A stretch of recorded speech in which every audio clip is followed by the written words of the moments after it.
Hello guys and girls, I hope you are okay. I hope you're doing well. So today let's talk about the sneaky female narcissist. This is a true story, unfortunately.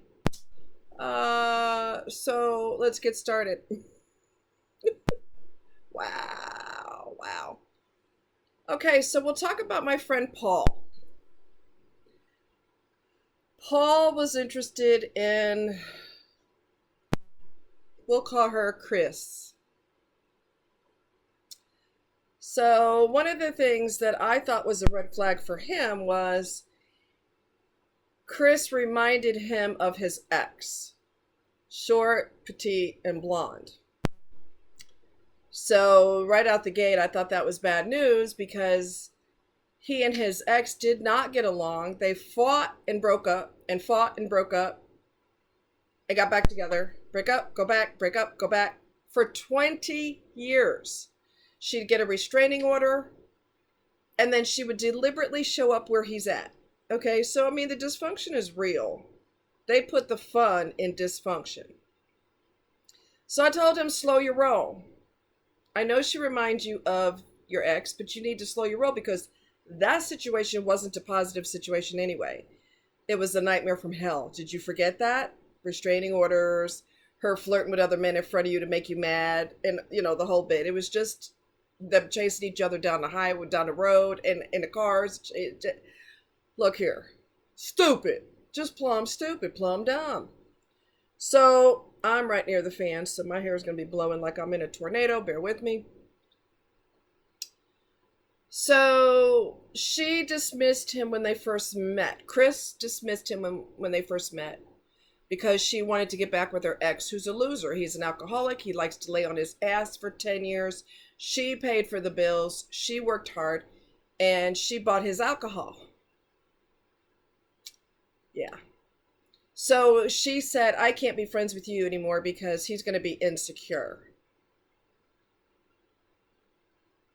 After she had said she wasn't going to settle anymore, she settled for the same garbage she used to have. I'll tell you, boy, if people aren't miserable, they're not happy. So anyway, me personally, after she ditched me for a loser, I would have blocked her. That's just me. Okay? She's telling you right out the gate you're not a priority. So when do you get a clue? So as you all can imagine, it doesn't get any better from here, all right? What? All right, so what happened was we were kind of counting the days and months to see how long this was going to last with the loser because it didn't last before. Why would it last now? And he used to beat her up, and she was perfectly okay with that because she was not going to leave him. He probably left her. And I was like, so he put his hands on her and she thought that was so cool. She wants to sign up for that again? Okay. All right. So she starts moseying. It didn't work out. Nobody's surprised by that. And then she decided to mosey back to Paul. And she said, she just texted him out of the blue and said, how you doing, sunshine? Good morning, sunshine. What? What are you doing? He said, I'm working on my truck. She's like, oh, okay.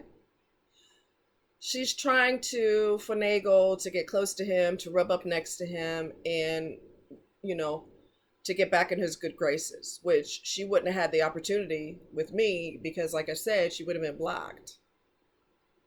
If somebody else is more important, you go over there with them. That's how I roll. That's just me. So anyway, what happened was he gradually lets her work him back into, back into the nonsense. And I hope I'm not wobbling you around because, it's a pain in the butt trying to make things work when yeah. trying to make the computer not fall down and all this other. Anyway, move right along. So he works back in her good graces. He spends the night with her because she lives out of town when he was getting, intoxicated, so he'd have a place to stay. They never had any type of intimacy whatsoever. She was always distant with him. And when he would bring up intimacy, she'd be like, "Why are you always talking about sex? Why does it always have to be about that?" And she just wasn't down with that. Now, there's not going to be a lot of men that are laying up in your bed with you repeatedly, and you repeatedly don't make a move on them or don't allow him to make a move. He didn't make a move because he don't want to come off like a predator. But he's like, what's going on? What, I mean, what? So it was a little weird. She's kind of acted like she's almost repulsed by sex. Why you got to bring that up all the time? Why you got to? Because that's what men do. That's how they roll. Some of them are not as obvious as others, but nevertheless. And then, you got him laying up in your bed. Well, what do you think he's thinking of? Reading comic books and drinking Kool-Aid? Come on. Don't be naive, girl. So there's a reason why. We'll get to that. Eventually. We'll get to that. So what happened was they went on this trip. They spent more and more time together on the weekends, never fooling around. They went on a vacation together. And,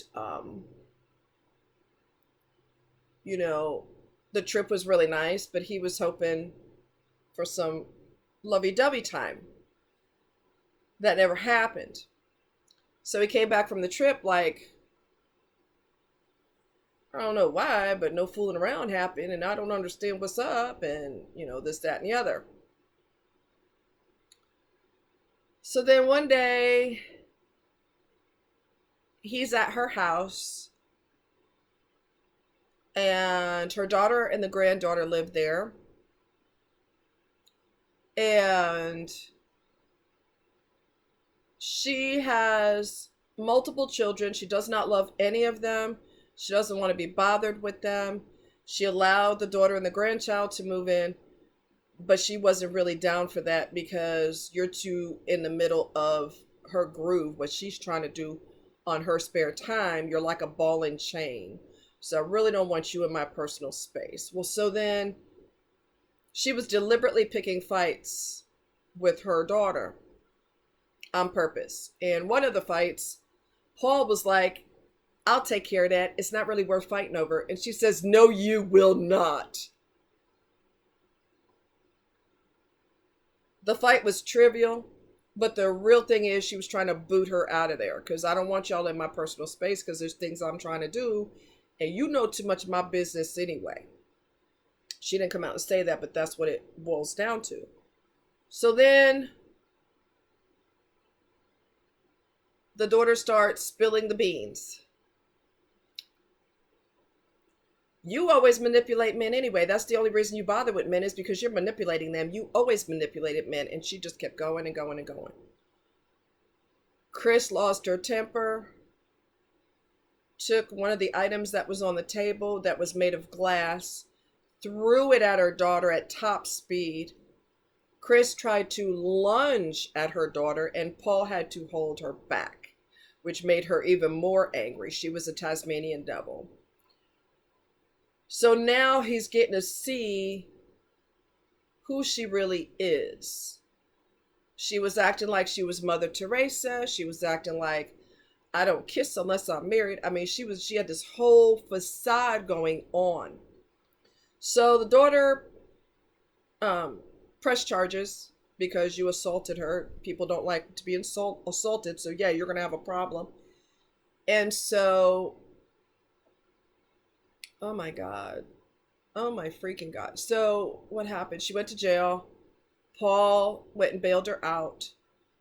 And then at one point, we all hung out together. And she says to him in front of me, I got a lot less money than I thought I had. I thought I had at least $30 left. So what does Paul do? He gives her money, which is part of her goal. That's part of her plan. So the daughter needed to find a new place to stay for obvious reasons. Her mother's crazy. So Paul helps the daughter and the grandchild, who's crying and screaming while this fight's going on. And Chris has she don't care about the daughter crying or the granddaughter screaming and crying. They ain't got nothing to do with nothing. She has no nurturing at all. No nurturing ability whatsoever. And I'm still confused as to why women have children and you don't love them. You just keep popping them out. And you don't love anyone but yourself. Nobody forced you to have children. You can't nurture nobody no time. What are you doing? I don't understand that. I don't. Nobody forced you to have children because she doesn't love them. The kids are also mixed and she calls them the N-word. Even her own children, the N-word. Even though when she was acting like Mother Teresa, she was like, I don't believe in racism and I don't like those negative terms in my home. I don't want to hear that from anybody, but she could do it. She could call her kids the N-word. That's perfectly okay, but nobody else could do it. So the facade is starting to crack. The mask is starting to slip. The Mother Teresa costume is falling off. Her daughter kept running her mouth. You've always lied. You always manipulate. You do. So Chris threw a hissy fit because she ain't trying to hear all that. You busted her little fake bubble. So then Paul moves the daughter and her child out of the house. And he got to hear the granddaughter crying the whole time in the car because of how everything, popped off. So he talked to Chris the next day and he's like, yeah, how you doing? She goes, I'm great.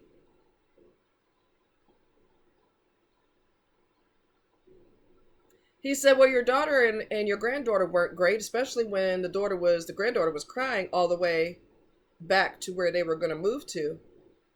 She's not doing great. So she screams and yells because she doesn't want you to hold her responsible for being cold-blooded. And told him, you need to mind your business. You need to mind your business. Yeah. If you want to see a narcissist flip out, put their feet to the fire and hold them responsible for their own actions. You will see them lose their shit. They will flip off and flip out. How dare you hold them responsible for their own actions? How dare you? Okay? So let's go a little bit backwards. When my friend moved the daughter filled his ear full of the truth about her mother.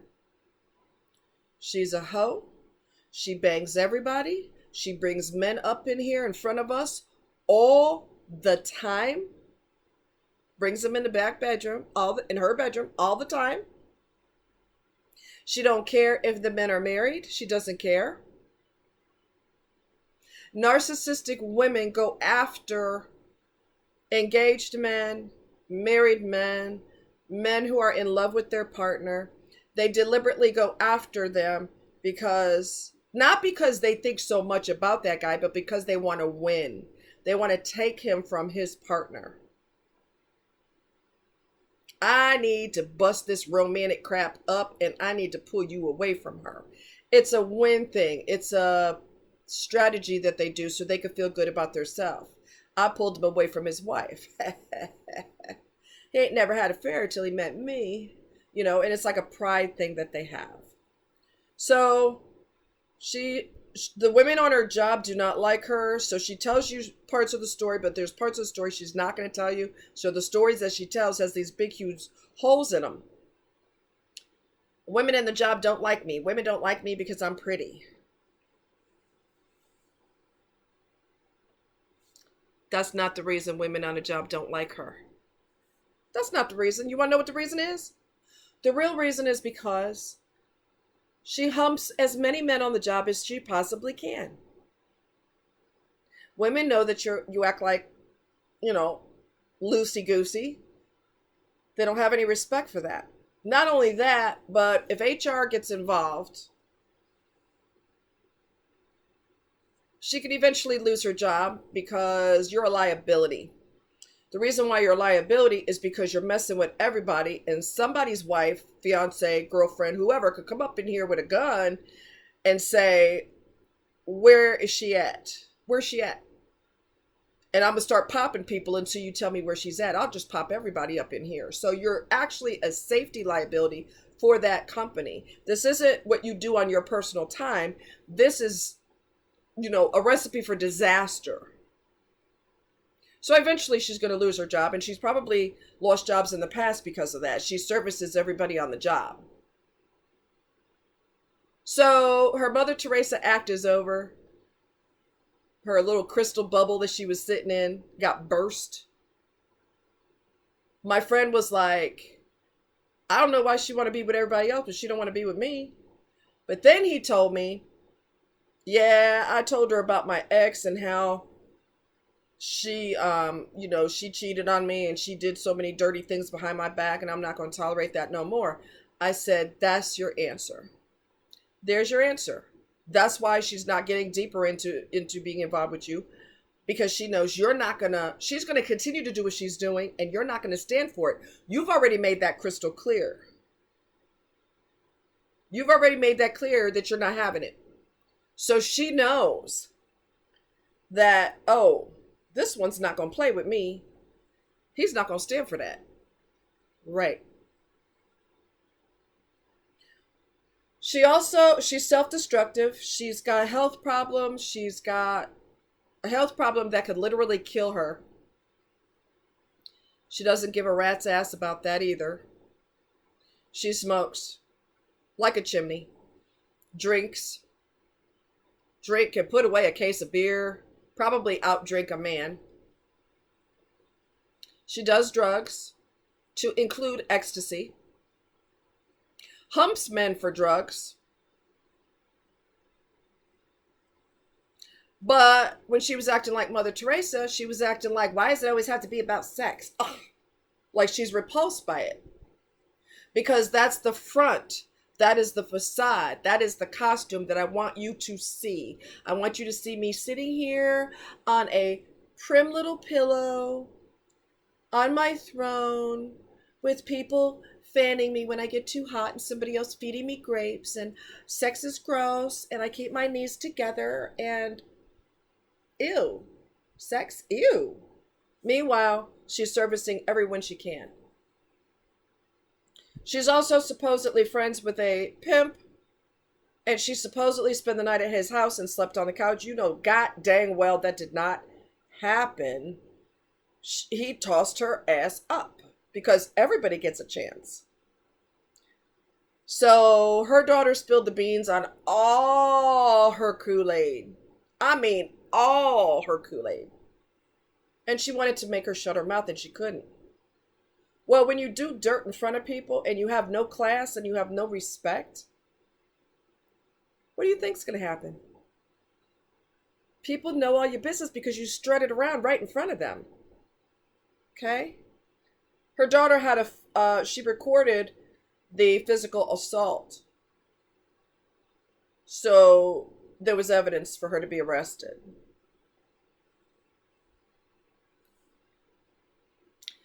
Men, ladies, be careful. Be careful. Because there are sneaky ass people out there that will be more than happy to take your spouse from you. Please make sure that you are feeding your spouse a good sexual appetite. Make sure you service his appetite, because if you don't, he could easily find somebody else. And believe me, with people like Chris out there, oh, please. Oh, please. Now, with that being said, if your partner doesn't love you, it doesn't matter how much romance you do with them.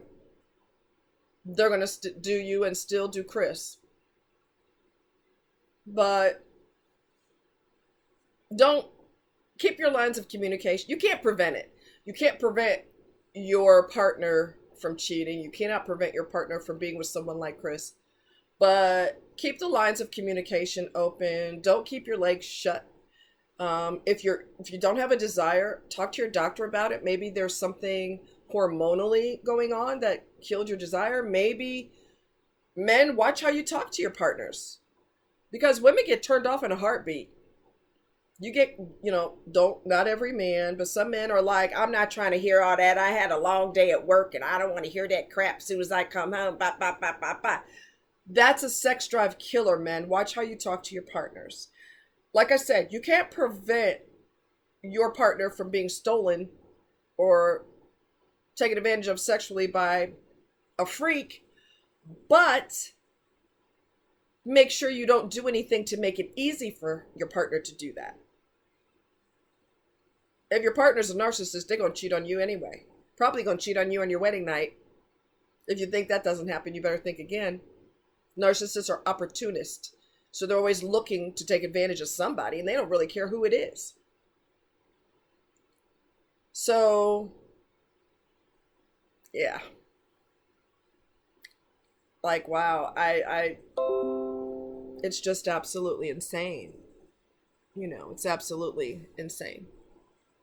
The fake, I'm Mother Teresa and I've never been kissed, even though I have several children. I've never been kissed.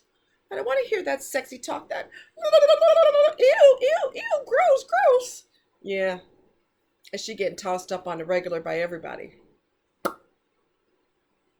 So, just want to let you guys know what's out there. I mean, people have this misconception that I don't like men. I always got something bad to say about men. If you watched my videos, you would know that, number one, that's a load of bullshit. Number two, I have said over and over and over and over again, narcissism is not a gender thing. It is a person thing. Anyone can be a narc. All right? Anyone can be a narc. So, yeah, I thought that was pretty ballsy. You sitting there in front of a witness, which was me. You sitting there in front of a witness and trying to milk money out of him. And gonna do it right in front of me because she's brazen that way. Y'all better be careful. There's a lot of predators out there, men and women both. Y'all need to be careful. If there's cracks in your relationship, in your marriage, you need to address those, because you will lose your partner to individuals like Chris. You will lose your partner. So, men, watch how you talk. Women, watch your attitudes. Don't hurt somebody's spirit and then wonder why they don't want to be romantic with you. Because you karate kicked them in their spirit. Of course they don't want to be intimate with you. Why would they want to? Why would they want to? You're hurting them every day. And that opens the door to infidelity too. So watch how you treat people. Watch how you talk to them. Because you don't want to lose them. Because some wolf is sitting in the wings, can't wait for the opportunity to jump on your partner and steal their heart, their money, their body, everything. So y'all be careful. There's predators out there. And they would take an opportunity and they will see the cracks in the foundation of your relationship, and they would jump all over that. They would jump all over that. And female narcissists are so analytical and so sneaky and tricky that they will deliberately tell you stories that are true, but they will have big gaps in the story that are missing. Oh, women at work don't like me. She didn't tell you why. Well, the daughter said why. She spilled all the beans. Thank goodness for her. So I hope she don't drop the charges. I hope she takes her ass to court, because you cannot put your hands on people just because they put your dirt out there. Here's one way to prevent that from happening. Don't do dirt. Don't manipulate. Don't cheat. Don't lie. Then you don't have to worry about nobody putting your business out there, because there's no business to go out there. Sounds logical to me. Don't do dirt. And there's nothing for them to spill. Y'all be careful. All right. Much love. Hope you guys are doing well. Took my dog to the dog park today. Hormone levels are still coming down, so he was determined he was going to get his freak on with this female. And I told her owner, he's neutered. He's shooting blanks. And she said it's okay, but she snapped at him repeatedly, and he didn't care. I'm gonna get some of those skins. So I had to snatch him up and say, you better stop right now or you're going home. And that's not how I said it. I did it in my super mean voice that you all don't really want to hear. I'm just telling you, you don't want to hear that mean voice. So I let him know through no uncertain terms, that's enough of that. And then he saw another dog and he got distracted and went and, ran after that dog. And, but he's just, I don't have to worry about him impregnating anyone's dog. So I am relieved about that. He went and laid in the water today. I thought, that water must be cold. Felt good to him. He laid down in it. And I'm like, oh, okay. That's what we're doing. All right. That's cool. Whatever. Anyway, you guys take care. Have a good one. Find your peace where you can. Keep an eye on your partner and keep a close eye on your relationship. A relationship is like a plant. You have to water it. You have to show it some love. And you have to give it, put minerals in the soil so it can be big and strong. You don't take care of it, it dies. That's the same thing with your relationship. You don't take care of it, it dies. All right? Much love to you guys. Take care. Bye-bye.